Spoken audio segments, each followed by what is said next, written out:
betapa pentingnya pengenalan akan Tuhan. Bukankah kita diajar demi disadarkan tentang betapa pentingnya pengenalan akan Tuhan bagi hidup kita?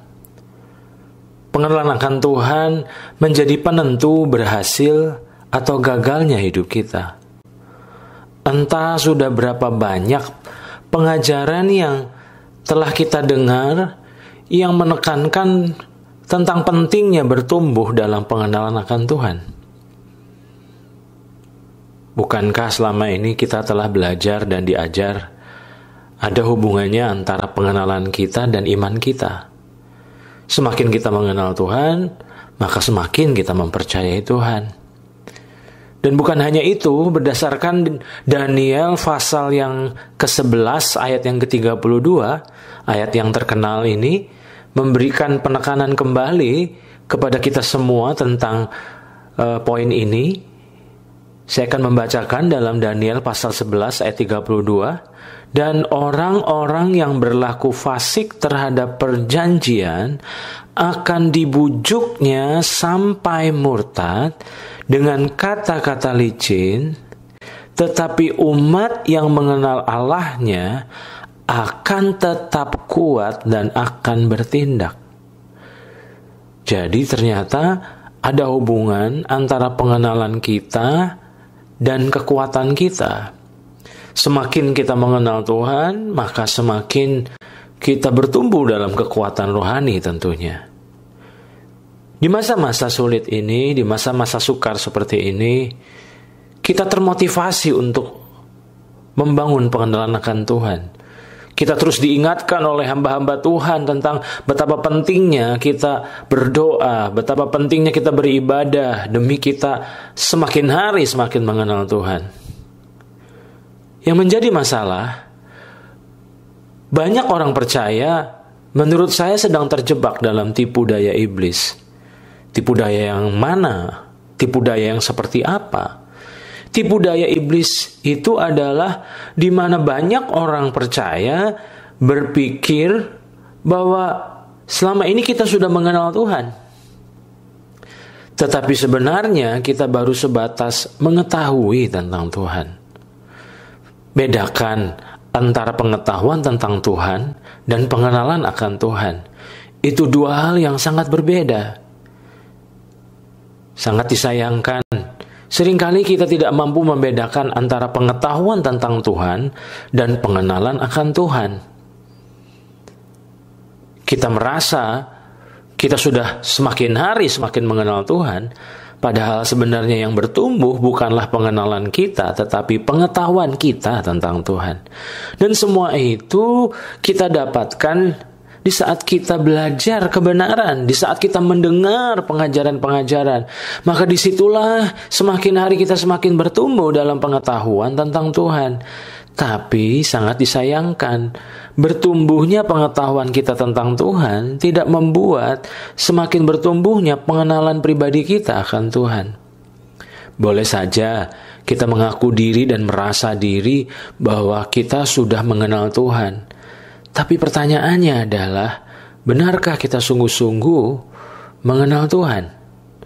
Sebagai contoh, boleh saja kita merasa atau mengaku sudah mengenal seorang tokoh yang terkenal. Entah itu hamba Tuhan, entah itu tokoh-tokoh nasional, atau orang-orang yang sangat terkenal, dan kita mengaku kepada orang-orang yang kita kenal bahwa kita mengenal mereka, contohnya. Kita boleh saja merasa bahwa kita sudah mengenal mereka, tapi apakah pribadi tersebut mengenal diri kita? Saudara boleh saja mengaku diri mengenal Pak Jokowi, tapi pertanyaannya adalah, apakah Pak Jokowi itu mengenal saudara? Itu hal yang berbeda. Itu sebabnya untuk tahu tentang seseorang tidak dibutuhkan hubungan. Tapi untuk kita bisa kenal seseorang, maka dituntut untuk kita meluangkan waktu untuk membangun hubungan dengan pribadi tersebut. Sadarkah saudara, Ada yang lebih penting dari mengenal Tuhan, yaitu dikenal Tuhan. Saya ulang, ada ternyata isu yang lebih penting dari mengenal Tuhan, yaitu kita dikenal oleh Tuhan. Nah, mengapa isu ini menjadi isu yang sangat penting untuk kita pelajari dan untuk kita renungkan sebagai sebuah bahan untuk kita mengevaluasi diri? Karena di dalam Injil Matius pasal 7 ayat 22 sampai ayat 23, ayat yang terkenal, dan ayat ini adalah ayat yang jauh dari penghiburan karena ini lebih ke arah peringatan atau teguran. Warning bagi kita semua.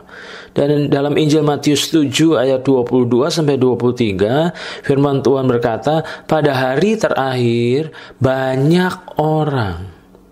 Saya tertarik dengan kata banyak orang. Berarti dengan jumlahnya banyak, saudara, bukan sedikit. Berarti banyak orang akan berseru kepadaku, Tuhan, Tuhan, bukankah kami bernubuat demi nama-Mu dan mengusir setan demi nama-Mu, dan mengadakan banyak mujizat demi nama-Mu juga? Coba perhatikan kata, dan mengadakan banyak mujizat demi nama-Mu juga. Dan jika kita memperhatikan kalimat, statement yang diucapkan oleh orang-orang ini, statement ini lahir dari keyakinan, dari sebuah kepercayaan diri, bahwa Tuhan pasti mengenal mereka. Mereka merasa mengenal Tuhan. Tapi ingat kalimat selanjutnya. Ini menjadi peringatan bagi kita. Pada waktu itulah, yaitu pada hari terakhir, aku akan berterus terang kepada mereka. Tuhan berterus terang kepada mereka dan berkata, aku tidak pernah mengenal kamu.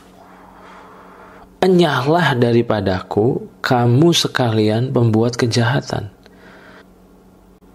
Saat saya merenungkan kebenaran ini, saya jadi sadar, ternyata ada yang lebih penting dari mengenal Tuhan, yaitu dikenal oleh Tuhan.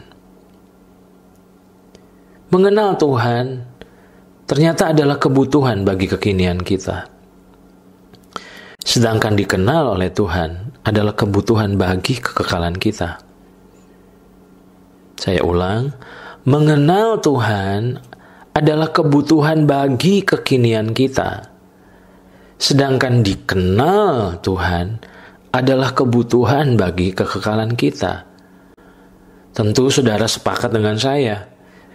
Tadi di awal pengajaran ini saya sudah membukanya dengan betapa pentingnya pengenalan Tuhan bagi kehidupan kita. Kita disadarkan di masa-masa ini betapa kita membutuhkan pengenalan akan Tuhan. Karena jika kita tidak mengenal Tuhan, maka pasti kita akan menjadi korban dari ketakutan, kekhawatiran. Kita pasti akan tawar hati, kita akan dilibas oleh permasalahan demi permasalahan, sehingga akhirnya kita berujung kepada keputusasaan. Tapi saat kita mengenal Tuhan, maka kita menjadi pribadi yang optimis. Dan itu lahir bukan dibuat-buat, bukan berasal dari sebuah kepercayaan diri, tapi optimisme kita lahir dari kepercayaan kita akan Tuhan kita. Itu sebabnya mengenal Tuhan adalah kebutuhan bagi kekinian kita. Tetapi dikenal oleh Tuhan adalah kebutuhan bagi kekekalan kita.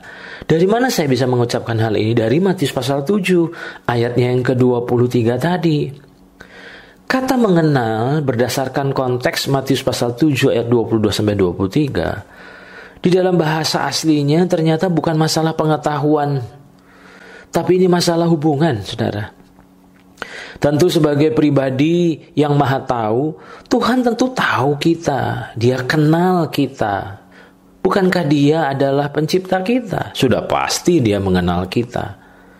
Tetapi ternyata berdasarkan bahasa aslinya, ini bukan berbicara tentang isu pengetahuan Tuhan tentang kita, tetapi isu hubungan Tuhan dengan kita. Karena kata yang dipakai di sini, dipakai kata ginosko. Kata ginosko itu adalah kata khusus untuk orang-orang dewasa. Karena kata ginosko adalah istilah Yahudi untuk menjelaskan keintiman hubungan suami istri. Berarti dengan kata lain, sebenarnya jika Matius pasal 7 ayat 23 tadi diterjemahkan, lebih tepatnya adalah, pada waktu itulah aku akan berterus terang kepada mereka dan berkata, aku tidak pernah berginosko dengan kamu. Atau dalam terjemahan bebas saya, pada waktu itulah aku akan berterus terang kepada mereka dan berkata, aku tidak pernah memiliki hubungan intim denganmu. Ingat, tadi saya katakan, mengenal Tuhan adalah kebutuhan bagi kekinian kita. Sedangkan dikenal oleh Tuhan adalah kebutuhan bagi kekekalan kita. Untuk dikenal oleh Tuhan di kekekalan, maka mau tidak mau, kita harus belajar menabung keintiman dengan Tuhan di kekinian kita.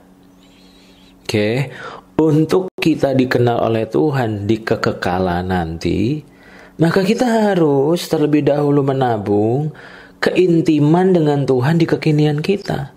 Bagaimana mungkin kita bisa berharap Tuhan itu mengenal kita? Mengenal yang dimaksud adalah memiliki keintiman dengan kita, kalau kita tidak membangunnya dengan serius dalam keseharian kita.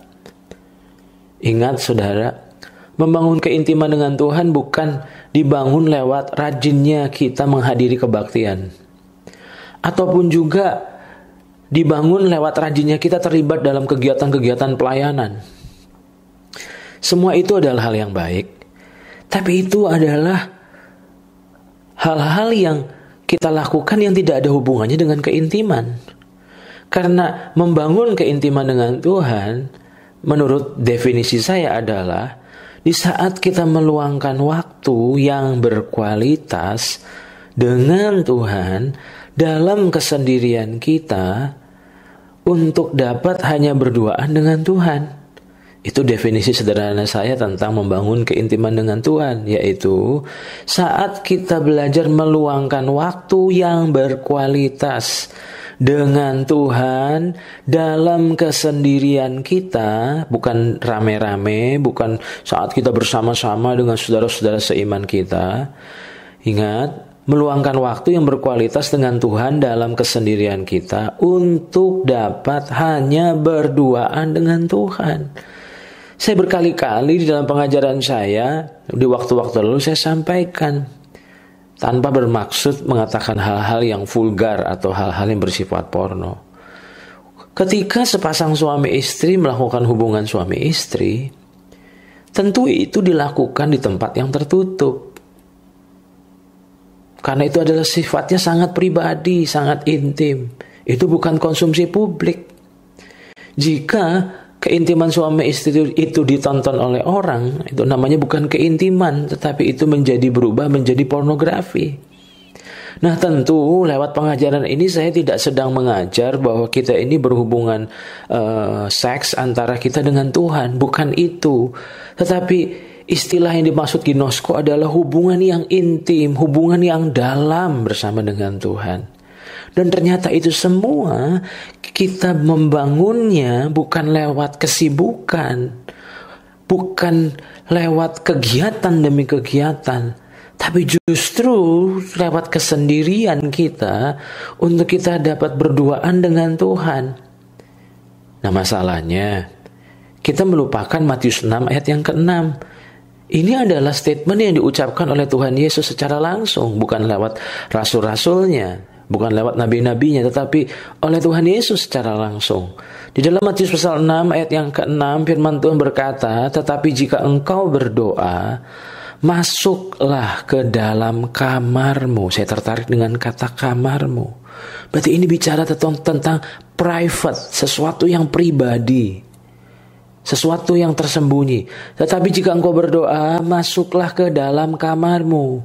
Dan kalimat berikutnya adalah tutuplah pintu. Nah pertanyaannya, mengapa Tuhan ingin Tidak cukup kita hanya masuk kamar, tapi pastikan pintunya tertutup. Mengapa? Karena Tuhan ingin supaya yang kita lakukan dengan Tuhan itu tidak dilihat orang. Tapi sesuatu yang sangat pribadi saat kita menyembahnya, saat kita berdoa, saat kita membangun hubungan dengan Tuhan, meluangkan waktu dalam hadirat Tuhan, itu bukan supaya dilihat orang, tetapi itu benar-benar sebuah hubungan yang sangat pribadi antara kita dengan Tuhan. Ingat, Matius 6 ayat 6 katakan, tetapi jika engkau berdoa, masuklah ke dalam kamarmu, tutuplah pintu dan berdoalah kepada Bapamu yang ada di tempat tersembunyi, maka Bapamu yang melihat yang tersembunyi akan membalasnya kepadamu. Berarti saudara, betapa pentingnya kita memiliki waktu yang berkualitas, meluangkan waktu dalam hadirat Tuhan hanya untuk bersekutu dengan Tuhan, tidak sambil mengerjakan hal-hal yang lain. Ada dua macam doa dalam kehidupan orang percaya yang dibangun secara bersamaan. Saya ulang ya, ada dua macam doa dalam kehidupan orang percaya yang dibangun secara bersamaan. Jadi dua-duanya sama penting, tidak ada yang kalah penting. Ada dua macam doa dalam kehidupan orang percaya yang dibangun secara bersamaan, yaitu apa? Quantity time dan quality time. Quantity time dalam terjemahan saya adalah berdoalah di setiap waktu. Artinya sambil saudara masak, ibu-ibu rumah tangga contohnya. Ibu-ibu bisa sambil berdoa. Bagi kita yang sambil berkendaraan, kita bisa sambil berdoa. Saat kita bekerja, kita bisa sambil berdoa. Itu namanya quantity time. Tapi ingat, ada kehidupan doa yang kedua yang sama pentingnya dengan quantity time, yaitu apa? Quality time. Keduanya sama penting. Mengapa? Karena kedua-duanya memiliki manfaat yang berbeda. Tidak bisa dipisahkan. Nah, sangat disayangkan, banyak orang hanya sebatas memiliki quantity time dengan Tuhan. Tetapi pertanyaannya adalah, apakah kita belajar untuk memiliki quality time dengan Tuhan? Ingat, saudara, keintiman bukanlah berbicara aktivitas yang kita lakukan yang dilihat orang. Keintiman bukan berbicara tentang aktivitas yang kita lakukan yang dilihat oleh orang. Tapi saat kita meluangkan waktu bersama Tuhan yang tidak dilihat oleh orang. Nah, saat Tuhan Yesus hidup sebagai manusia biasa di dunia ini, bukankah dia meninggalkan teladan tentang quality time bersama dengan Bapaknya? Ada saatnya Yesus meninggalkan orang banyak, bahkan meninggalkan murid-muridnya hanya untuk menyendiri. Untuk apa? Untuk dia meluangkan waktu dengan berkualitas dengan Bapaknya. Nah, sangat disayangkan, sebagai manusia, kita justru lebih antusias melakukan hal-hal yang dilihat orang. Mengapa? Karena ketika hal tersebut kita lakukan dilihat orang, maka kita akan mendapat pujian. Kita mendapatkan kekaguman dari mereka. Tapi pertanyaan saya adalah, apakah kita memiliki kehidupan pribadi yang berkualitas dengan Tuhan yang tidak dilihat orang? Menyedihkan rasanya. Jika dilihat orang, maka kita bersemangat dalam berdoa. Kita bersungguh-sungguh dalam berdoa. Tapi pertanyaannya adalah, apakah ketika tidak ada orang yang melihat, kita pun bersemangat dalam berdoa, bersungguh-sungguh dalam berdoa? Saat semua orang melihat kita, maka kita akan sungguh-sungguh menyembah Tuhan, menaikkan pujian penyembahan dengan bersemangat, dengan sungguh-sungguh. Tapi pertanyaan saya adalah, apakah ketika tidak ada seorang pun yang melihatnya, apakah kita melakukan pujian penyembahan dengan sesemangat dan sesungguh-sungguh itu? Ingat, tadi saya katakan, keintiman dengan Tuhan, berginosko dengan Tuhan, adalah hal-hal yang kita lakukan justru yang tidak dilihat oleh orang. Mungkin saat mendengar pengajaran ini, ada di antara saudara yang bertanya, apa yang saya harus lakukan saat saya berduaan dengan Tuhan? Apa yang saya harus lakukan? Apa saja yang saya lakukan saat saya membangun quality time dengan Tuhan? Jawaban saya, tidak ada formulanya atau tidak ada liturginya. Karena semua itu harus mengalir dari hubungan, bukan lahir dari peraturan. Saya ulang, saat kita membangun hubungan quality time dengan Tuhan, ingat, tidak ada formulanya, tidak ada liturginya, tidak ada aturannya.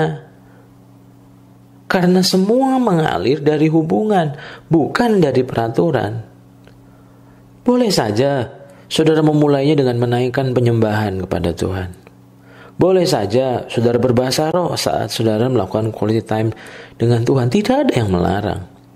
Tapi catatan saya adalah belajarlah untuk diam dan tenang. Tidak ada yang salah dengan menyembah Tuhan, dengan berbahasa roh.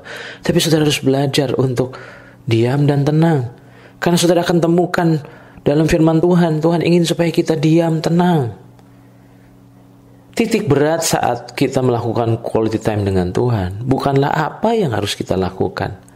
Tapi sebenarnya esensi dari quality time dengan Tuhan adalah kita menenangkan jiwa kita demi kita dapat menikmati hadirat Tuhan. Bukankah hadiratnya itu ada dan selalu ada dalam hidup kita 24 jam sehari dan 7 hari dalam seminggu? Kita tidak perlu datang di sebuah gedung ibadah dan mengikuti ibadah hari Minggu untuk kita bisa mengalami hadirat Tuhan. Karena hadirat Tuhan itu berasal dari kehadiran Tuhan dalam diri kita. Kristus yang di dalam membuat hadirat Tuhan dan sebuah pengalaman yang tidak terputus dalam kehidupan kita. Jadi esensi dari quality time adalah bukan apa yang harus kita lakukan, tapi saat kita menenangkan jiwa kita demi kita dapat menikmati hadiratnya. Nasihat saya, jangan paksa Tuhan untuk selalu berbicara. Karena dia berdaulat melakukan apapun yang dia mau. Sangat disayangkan, durasi dari doa kita ditentukan oleh apakah Tuhan berbicara atau tidak. Ada saatnya Tuhan gak perlu berbicara. Tapi Tuhan ingin kita menikmati kehadirannya, menikmati kasih-Nya, menikmati damai sejahteranya. Dan itu adalah hal yang powerful, saudara. Karena saat kita menikmati hadirat-Nya, sesuatu yang di dalam diri kita sedang dikuatkan. Saya mau ingatkan kepada saudara, mengenal Tuhan adalah kebutuhan bagi kekinian kita. Tetapi dikenal oleh Tuhan adalah kebutuhan bagi kekekalan kita.